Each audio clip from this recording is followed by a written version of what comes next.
Paz, queridos. Amém? Quem nos visita pela primeira vez, faça um aceno assim com a mão. Olha só, temos muitas pessoas que nós estamos nos visitando hoje. Não, uma, duas. Isso. Como é que nós vamos recebê-los? Deus abençoe.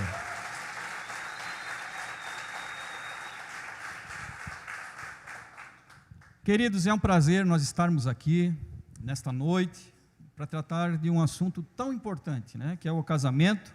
O pastor Boaz já nos trouxe, né, uma ministração no domingo passado, né, e também ele fez uma breve introdução que eu gostaria de repetir, já que nós temos pessoas que não estiveram no outro culto, né, que essa ministração não é só para os casados, né, para os casados sim, né, em função de que nós estamos vendo aí nesses últimos tempos, a necessidade cada vez mais crescente de a gente falar sobre esse assunto, mas também para os solteiros, né, que pretendem ingressar, né, nessa importante jornada, né, é um desafio, né, eu estou vendo aqui hoje tem muitos jovens, né, que Deus abençoe, e também para quem é divorciado, né, que passou, né, por esse processo, e tenho certeza também que Deus tem uma palavra para a sua vida, né. E casamento, na verdade, é um presente de Deus, né? É uma dádiva divina. Quando você está há algum tempo já casado, nós agora, dia 16 de maio, não esqueçam datas, nós faremos, se Deus quiser, 24 anos de casados, né? Então, amém. Então, a gente já passou por alguns caminhos, né? E depois de tanto tempo existe uma sintonia, né? Às vezes acontece de eu falar alguma coisa, poxa, eu ia falar isso, né? Da mesma forma ela vai falar alguma coisa, eu justamente ia falar isso, né? Fica com uma sintonia, né? O olhar já diz tudo, né? Por exemplo, né? Lá em casa, né? Eu já sei quando ela olha, não precisa falar. Olha, eu gostaria que você lavasse a louça, né? Eu só não consegui decorar ainda aquele olhar que diz assim: hoje você não precisa lavar a louça, porque ele é muito raro. Nós precisamos ensaiar um pouquinho mais esse olhar. Mas além disso, né? Além disso, o homem não precisa só lavar a louça, né? Ele também tem que fazer o almoço de vez em quando. Eu sou péssimo nisso. Estou melhorando, mas de vez em quando a necessidade bate a porta e nós temos que fazer alguma coisa, né? Quando o Gabriel está em casa, ele já é melhor do que eu, ele ajuda e faz. Mas quando ele não está, eu tento motivar a minha filha de 10 anos, que vai fazer agora. Eu digo: Manu, vamos fazer o almoço, a mãe não pode hoje. Ela olha para mim e diz assim: pai, é aquele macarrão, né? Unidos venceremos, é esse. Faz parte, né, queridos? Mas vamos falar nessa noite. Eu espero que o Espírito Santo de Deus fale aos nossos corações de maneira poderosa, e eu gostaria de falar o seguinte: biblicamente falando, como ter um casamento bem sucedido, como obter poder para um casamento que atravessa a vida toda, né? Como poder ter um casamento assim, e que não fica estremecido diante dos problemas. Como isso é possível, biblicamente falando? Tem jeito? Nós vamos meditar nisso hoje, né? E os problemas, eles aparecem, né? Você imagina que você vai morar com alguém quase desconhecido, né? É aquele período do namoro, né? Você vai morar junto com alguém que é quase um desconhecido, que traz na mala, na sua bagagem, hábitos distintos. Foi educado de uma forma, o outro foi educado de outra, e você coloca os dois dentro do mesmo lar, dentro da mesma casa, com 19, 20 anos de hábitos diferentes, né? Isso não é fácil, não é brincadeira, você imagina, né? Já começa assim: eu gosto de pizza. Não, eu não gosto de pizza, eu gosto de arroz, feijão, e aí vai, né? Aí depois tem assim, ó, você vai ter que pensar na questão emocional, não só sua, mas do seu companheiro também. Tem que sentar, tem que ouvir, tem que discutir. Antes era só você, né? Então aumenta tudo em dobro. A questão financeira, em dobro, né? Tem que pensar nos dois. Então, os problemas, eles aparecem, né? Gastos, às vezes, exagerados, tem que sentar, né? Até ontem nós estávamos comentando isso com alguém. E a questão também do pão-durismo, né? Tem aquele camarada que ele tem condições, às vezes, de, vamos fazer um lanche, vamos jantar fora, mas ele não vai, né? Mão fechada, e tudo tem que ter um equilíbrio, né? Os assuntos de questões sexuais importantes, e que infelizmente provoca muitos divórcios, ainda hoje. A educação dos filhos, a mãe fala uma coisa, o pai fala outra, né? Um manda, o outro desmanda, e às vezes na frente dos filhos. Então olha só quanta coisa que envolve um casamento, né? A preocupação com doenças, um adoece, os filhos adoecem. Lá em casa quem tem mais equilíbrio para isso é a minha esposa, né? Quando o filho fica doente, eu fico desesperado e vamos para o hospital e tal. Ela diz, calma, vamos esperar um pouquinho e tal, né? E eu já sou bem desesperado, a minha família já me conhece, né? Enfim, são problemas que aparecem, os mais diversos, e como nós conseguimos equilibrar isso tudo? Não se assustem, né? Vocês que estão querendo casar, né? É normal, mas é bom que vocês ouçam. Paulo, ele nos transmite uma importante lição a respeito do casamento, né? Que é o poder para você enfrentar o casamento. Ele traz uma lição em Efésios 5:21, e vai dizer o seguinte: sujeitando-vos uns aos outros no temor de Cristo. Sujeitando-vos uns aos outros no temor de Cristo. Nossa, que frase forte, ela nos choca, né? Quando nós ouvimos por aí, justamente o contrário, que nós não devemos ser sujeitos a ninguém, nós não devemos nos curvar ou nos dobrar a ninguém, nós não devemos ter ninguém que nós devemos ser sujeitos. Essa é a mensagem. Então, quando nós ouvimos sujeitai-vos, causa uma certa paralisia, né? Nós acabamos nos encolhendo e não queremos ir adiante. Eu tenho a minha própria forma de viver, eu tenho a minha própria forma de pensar, do meu jeito, esse pronome meu, né, minha, denota, né, uma pessoa que ainda não viveu esse texto, que ainda não experienciou andar com Cristo, e principalmente, mais especificamente, no casamento.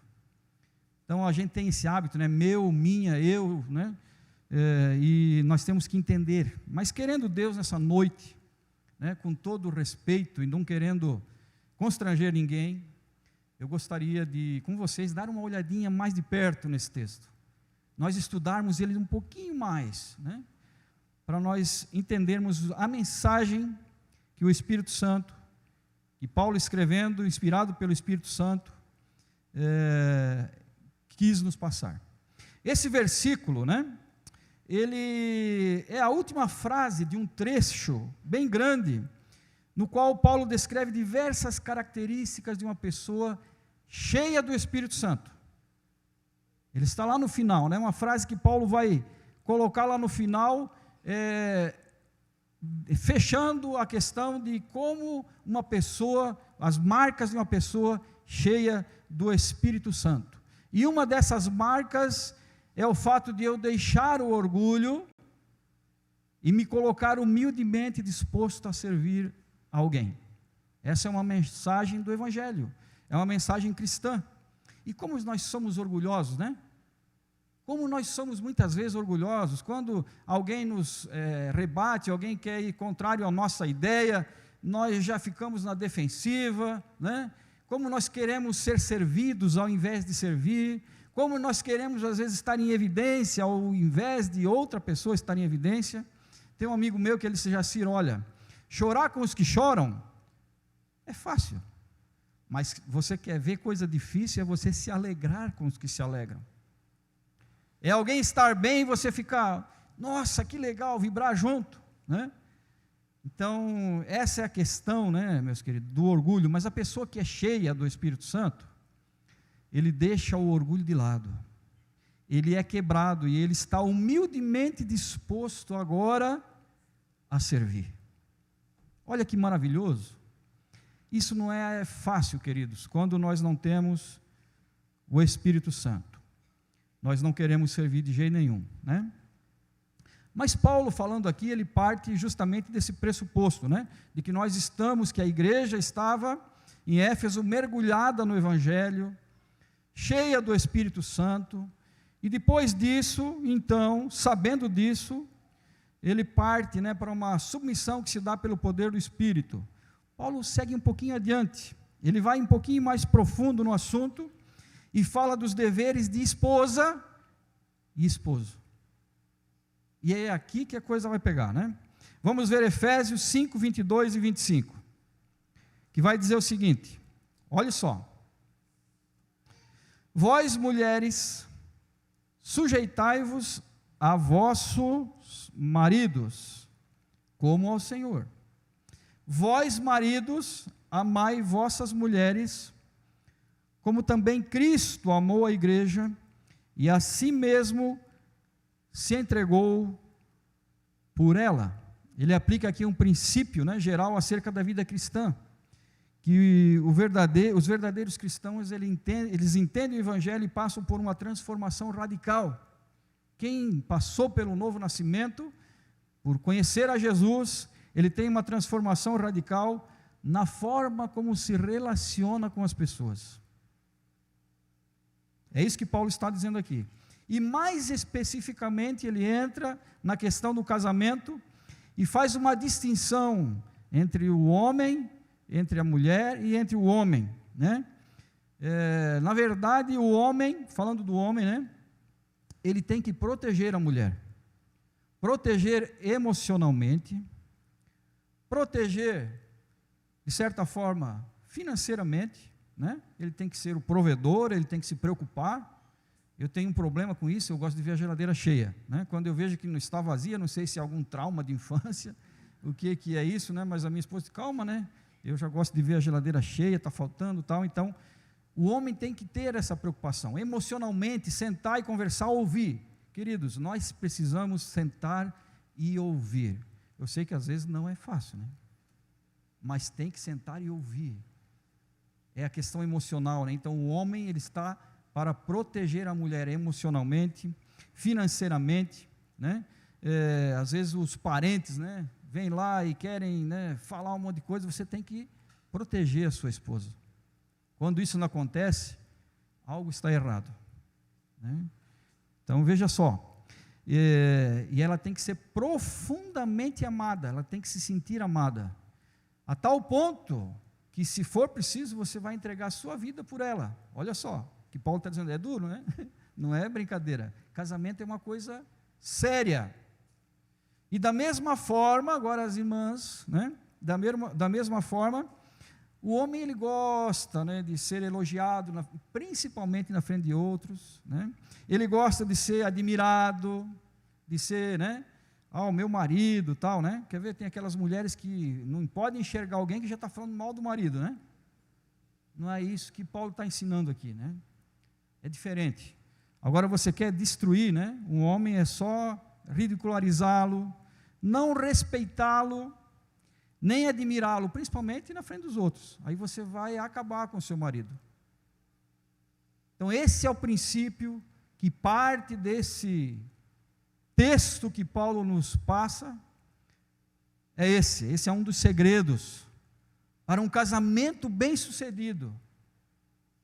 Nós precisamos experimentá-lo, né? Timothy Keller, né, pastor e escritor americano, fala algo interessante, olha só: somente ao aprender a servir a outros pelo poder do Espírito Santo, é que você terá poder para encarar os desafios do casamento. Aí você pode perguntar, mas espera aí, eu preciso entender melhor esse negócio, e eu queria que a minha esposa também entendesse. Que negócio é esse, né, de quem é o Espírito Santo? Quem é o Espírito Santo? Como eu posso ser cheio do Espírito Santo? Que negócio é esse? Já pensou, né, se fosse um casamento assim, que maravilha? Quem sabe você está se perguntando, né? João fala disso, né? João, o apóstolo João, no Evangelho de João, capítulo 14, 16 e 17, olha só. O que acontece? E eu rogarei ao Pai, Jesus falando, e Ele vos dará outro Consolador, para que fique convosco para sempre, o Espírito da verdade, que o mundo não pode receber.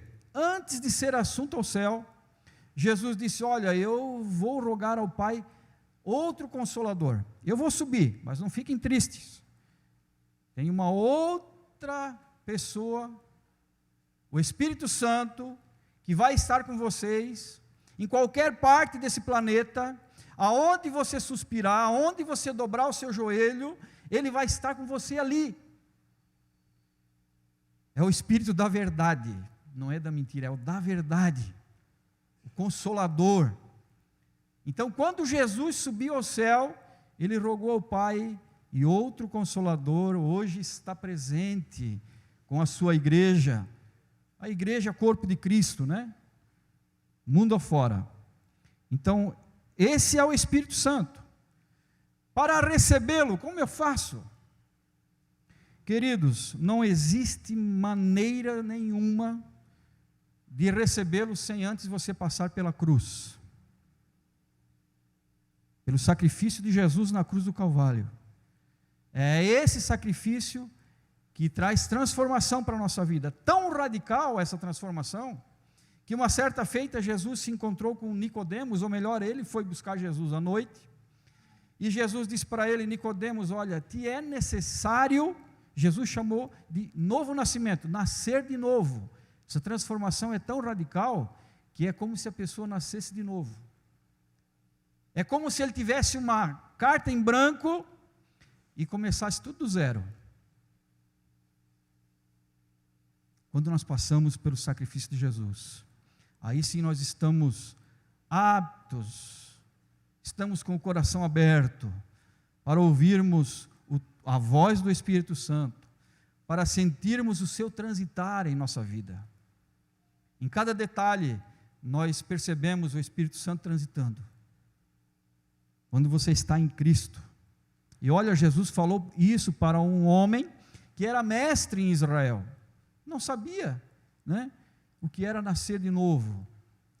É nós aceitarmos a Jesus, é nós passarmos essa transformação, é nós estarmos embaixo do guarda-chuva do Evangelho, aí nós passamos a desfrutar daquilo que o Evangelho tem para nós, passamos a desfrutar da presença doce do Espírito Santo, e como nós precisamos disso, queridos, como nós precisamos disso no casamento, na nossa vida diária.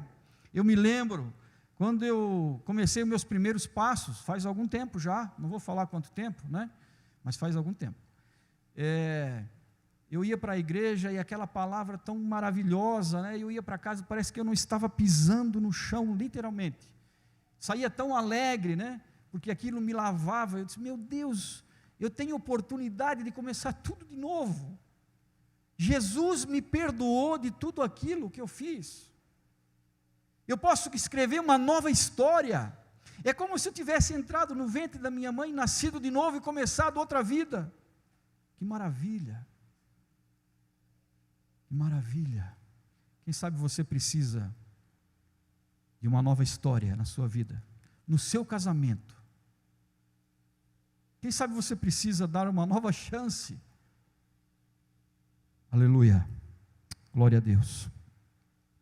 Mas queridos, João 14, 26 vai dizer ainda, mas o conselheiro, o Espírito Santo, que o Pai enviará em meu nome, lhes ensinará todas as coisas, e lhes fará lembrar tudo que eu lhes disse. Lembrar, queridos, como a gente precisa lembrar aquilo que Jesus disse.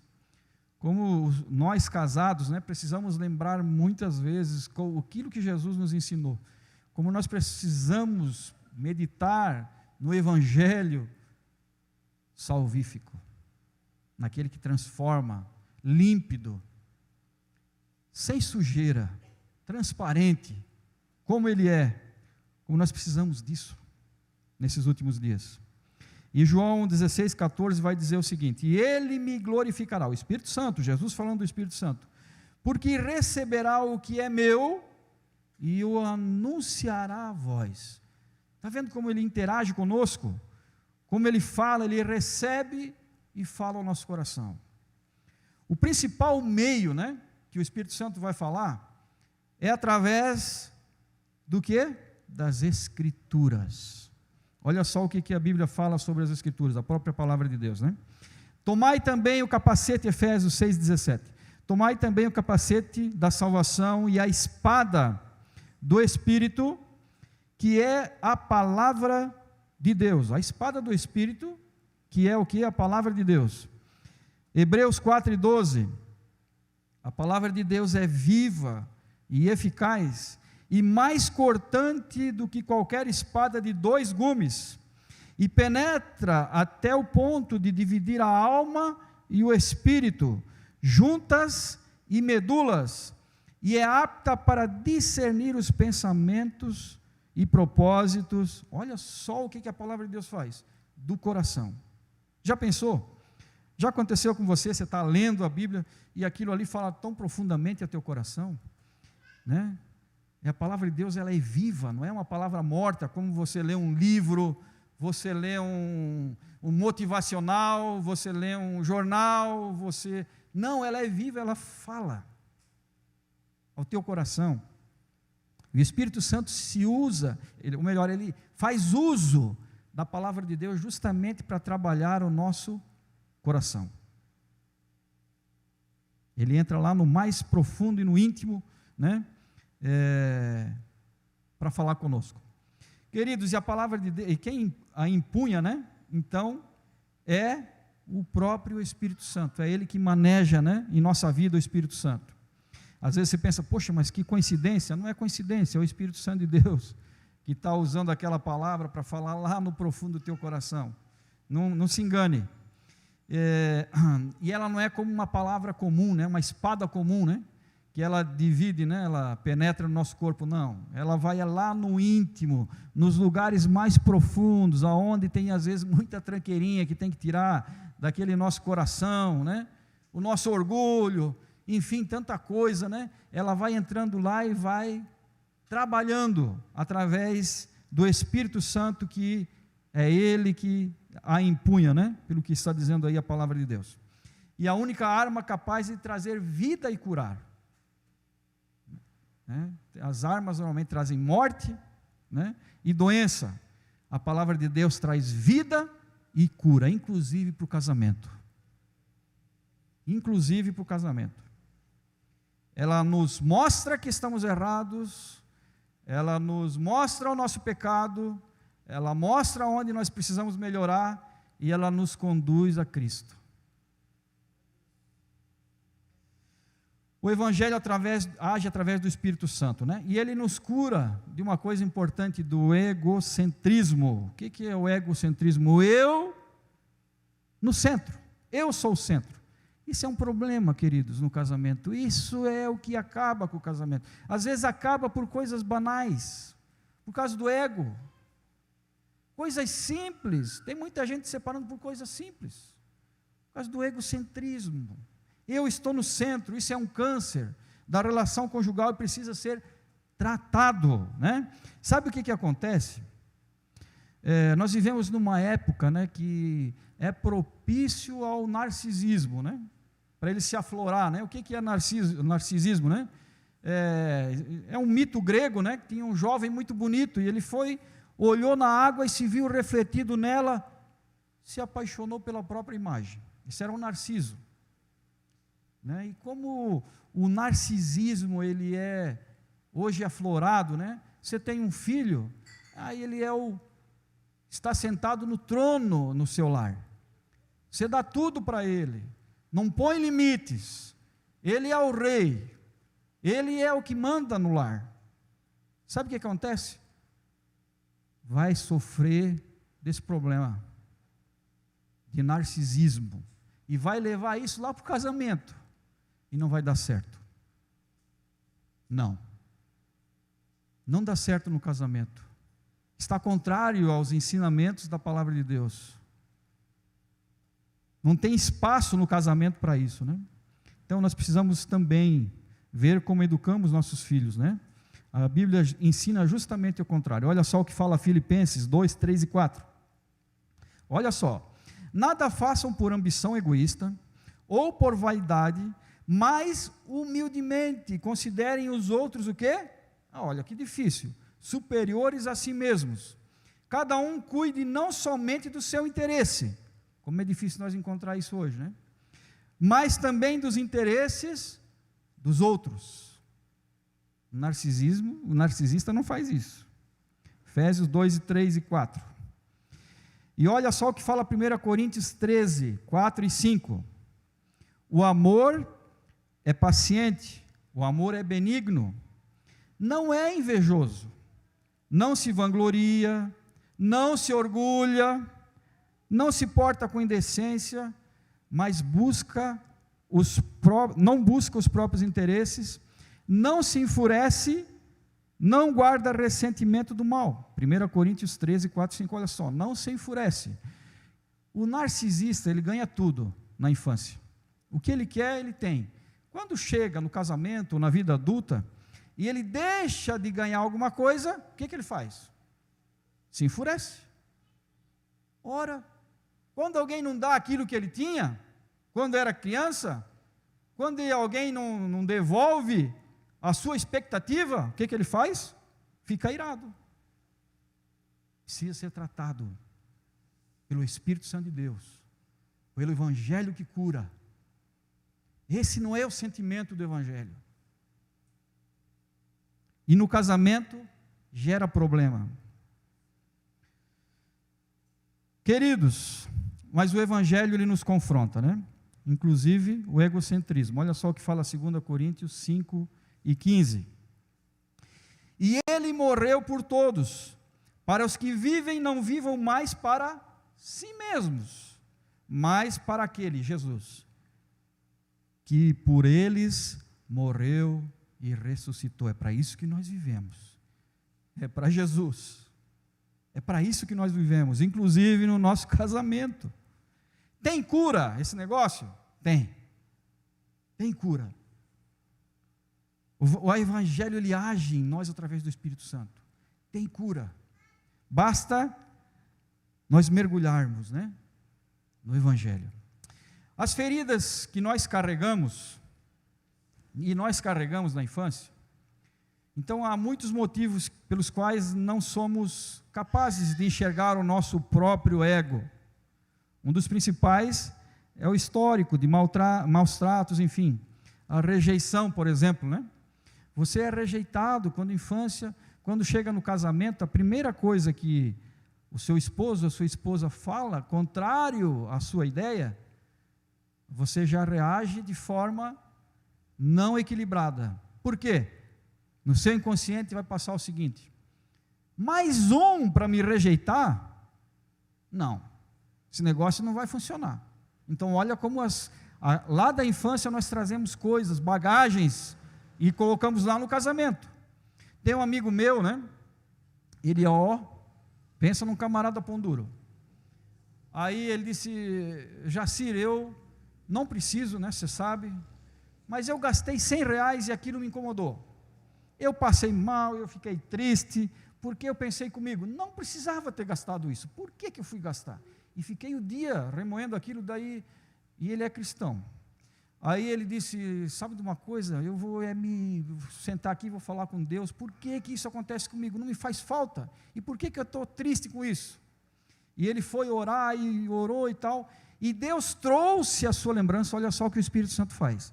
Deus trouxe a sua lembrança, uma imagem de quando ele tinha 4 a 5 anos, que ele não lembrava mais, e ele estava na cozinha, sua mãe em necessidade, não tinha, procurando nos cômodos da cozinha, o que ia fazer de comer para a família, para os irmãos, que não tinha, e aquilo entrou no coração dele, e ele carregou isso pelo resto da vida. Então vocês olhem como aquilo que nós trazemos, o que aconteceu conosco lá na infância, reflete em muitos aspectos negativamente no nosso casamento. Agora nós podemos olhar para lá Você pode olhar para a sua infância. Dê uma investigada, dê uma pesquisada. Rememore o que aconteceu com você lá atrás e veja se você não está trazendo isso para o seu casamento, para a sua casa, se isso não está prejudicando o seu relacionamento, se isso não está corroendo a sua vida matrimonial. Isso é importante, né? Quando a gente ganha tudo que nós queremos quando infância, nós vamos trazer isso também, né? Agora, queridos, as horas têm passado, né? Eu gostaria de convidá-los para estar de pé, só um pouquinho, e eu gostaria de falar algumas coisinhas enquanto a banda vai chegando ali. Nós, na verdade, precisamos ser inundados, as nossas igrejas precisam ser inundados pelo Espírito Santo de Deus. Eu me lembro, né, falando do Espírito Santo, eu me lembro, com saudade, não é saudosismo, né?